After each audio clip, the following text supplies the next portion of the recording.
రూపాయలు వాడు కొల్లగొడతాడు. అందుకే మనమంటే ఇష్టపడేటోడు మన సమస్యల్ని పరిష్కరించటోని గెలిపించండి. నేను వాళ్ళని గెలిపించండి వీళ్ళని గెలిపించండి అని అనట్లేదు. ప్రజల ప్రభుత్వంతో కలిసి పనిచేసేటోళ్ళని గెలిపిస్తే మన ప్రాంత సమస్యలు పరిష్కారం అవుతాయి.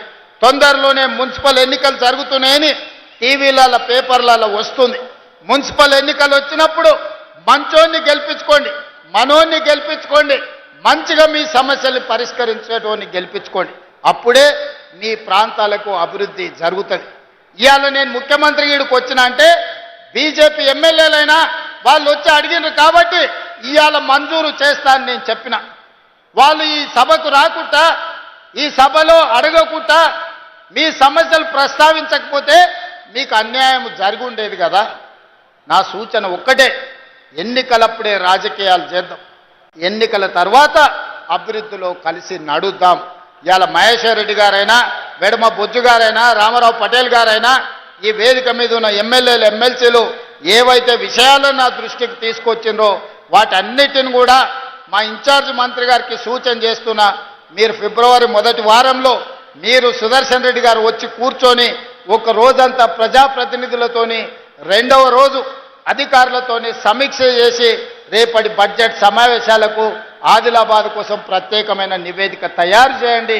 బడ్జెట్లోనే నిధులను పెట్టి ఈ ప్రాంతాన్ని అభివృద్ధి చేయడానికి మనం సంపూర్ణంగా సహకరిద్దామని తెలియజేస్తున్నా. మిత్రులారా, మీకు అందరికీ అనిపించవచ్చు అన్నేందబ్బా సప్పగా మాట్లాడుతుండు ఏం చెప్తలేడా. నేను ఓడిపోయిన వాళ్ళ గురించి పడిపోయిన వాళ్ళ గురించి మాట్లాడదలుచుకోలే, నిర్ణయం తీసుకున్నా. ఒక్క ఏటుకు పోయాడ వండుకున్నారు. వెనకటికి టైసన్ నాకౌట్ కొట్టిండు కదా, ఒక దెబ్బకి అన్నీ అయిపోయినట్టు. అన్నీ అయిపోయినాయి, ఇప్పుడు మనం పని చేయాలి. అందుకే వాళ్ళ గురించి వీళ్ళ గురించి ఏదేదో మాట్లాడాలని నేను అనుకుంటలేను. నాకు ఇచ్చిన బాధ్యతతోని మీకందరికీ పని చెయ్యాలి, సేవ చెయ్యాలి అనుకుంటున్నా. మేము పాలకులం కాదు, మేము సేవకులము. తప్పకుండా మీకు సేవ చేస్తాం, మిమ్మల్ని అభివృద్ధి చేస్తాం, మీ మనసు గెలుస్తాం. రాబోయే ఎన్నికల్లో మళ్ళీ గెలుస్తాం. 2034 వరకు మన ప్రభుత్వాన్ని కొనసాగిస్తాం. ఆదిలాబాద్ సమస్యలు పరిష్కరిస్తా, ఇక్కడికి ఎయిర్పోర్ట్ తెస్తా, ఇక్కడికి పారిశ్రామిక వాడ తీసుకొస్తాం. తుమ్మిడి హెట్టి దగ్గర గోదావరి జలాల కోసం ప్రాజెక్టు కట్టి ఆదిలాబాద్ను అభివృద్ధి చేద్దామని చేస్తూ మీ అందరి దగ్గర సెలవు తీసుకుంటున్నా. ధన్యవాదాలు మిత్రులారా.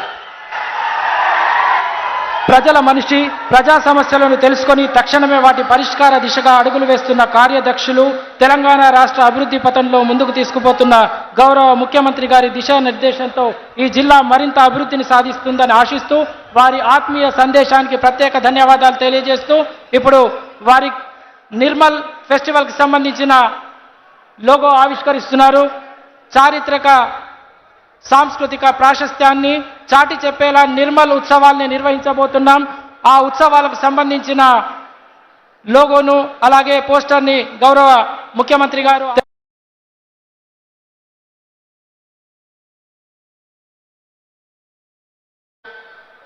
అదేవిధంగా ఈ కార్యక్రమాన్ని పర్యవేక్షించి ప్రభుత్వానికి ప్రధానంగా ముఖ్యమంత్రి కార్యాలయానికి సలహాలు సూచనలు,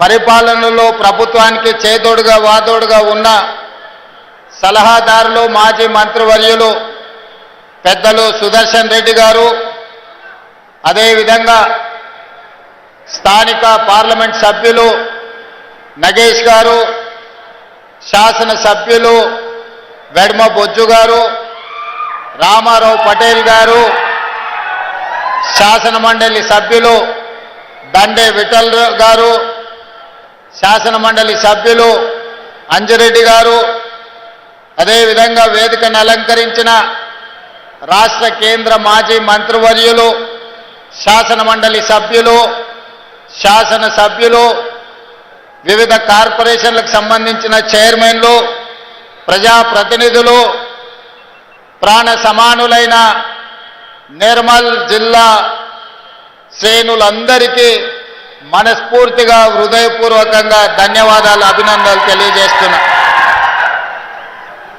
మిత్రులారా, నిర్మల్ ప్రాంతానికి నేను మొట్టమొదటిసారి పిసిసి అధ్యక్షుడిగా బాధ్యత